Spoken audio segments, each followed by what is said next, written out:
Once awareness begins to open, many people have moments of realization that turn into aha moments and are often accompanied by emotion, whether it be relief, anger, sadness, perhaps even tears, or anything in between. These moments of awareness are not the whole story. They're a glimpse of what wants to be heard. And almost always the question follows, what do I do now? Or where am I now emotionally? Because when you know where you are emotionally, it helps point you in the direction you truly want to go. Confusion can settle in, and confusion is a part of the process of change.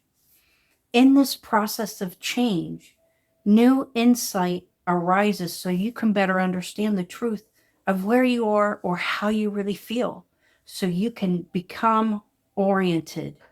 In this part of your emotional journey, you may sense something is happening, but feel unsure how to name it or what to do with what you're noticing.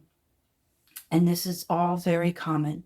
Hi, I'm Sheila, a certified stress management coach, here to help you stress less, find more emotional peace, so you can understand the deeper emotional landscape we all walk through. I have recently been seeing emotional states as images. This is how I receive information when I tune into emotional patterns that don't arrive as labels. They arrive as visual translations, images that help describe what someone may be experiencing. These images are not literal, they are symbolic, ways to translate felt experience into something understandable. If you've watched the previous videos, you already know safety comes first, awareness follows.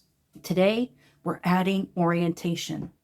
Orientation means being able to say, this is where I am, or this is what I'm feeling without judgment, without pressure, to have all the answers.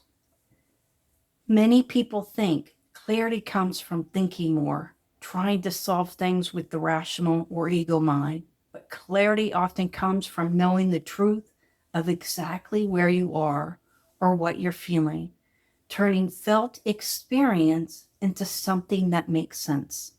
That's why these images I see help, because emotions don't always arrive as words. They often arrive as states. Sometimes those states show up as landscapes. You might feel like you're carrying something heavy, like a ball and a chain, or like your hands are tied behind your back, or like you're just keeping your head above water. You might feel like you're out at sea in a stormy night where everything feels overwhelming, unsteady, hard to control, or like you're in a forest during the day where something needs attention but unsure which direction to take, or like the forest at night where fear, defensiveness, or shutting down takes over, or like you're in a cave, deeper internal space where things surface slowly and pacing matters. Sometimes the images I see are not landscapes, they're centered on the heart, because ultimately this work is about how the heart has been impacted.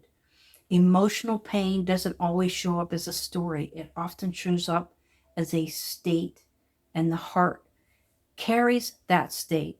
I may sense the heart as darkened when anger has been held for a long time, or as torn or split where there has been heartbreak or loss. Sometimes the heart feels fractured, as if pieces have scattered, not because the literal heart is damaged, but because it has adapted to pain.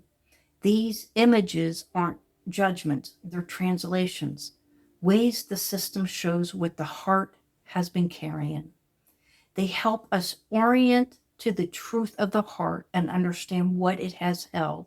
And just like the landscapes, different experiences can live in different ways. You may notice different areas of your life hold different emotional states. You can feel steady in one place and lost in another.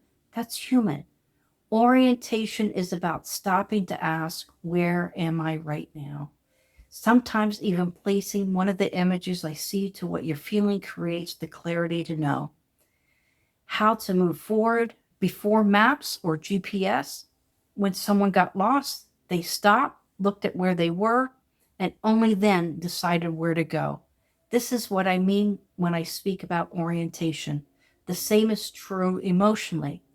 A helpful practice here is to name and write down the state of being you are in or what you're feeling, not the story. For example, I notice things feel heavy. I notice I feel unsteady. I notice this feels unclear. That alone creates space. When you name what you're feeling, you allow it to have a voice. Your system relaxes, and from that place, more awareness can arrive safely. Not all at once, often just the next best step. This is not a straight line. Life is all about an unfolding.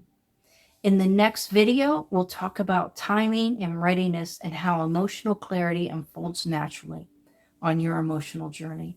If this helped you, like the video, subscribe to the channel, and share your thoughts in the comments.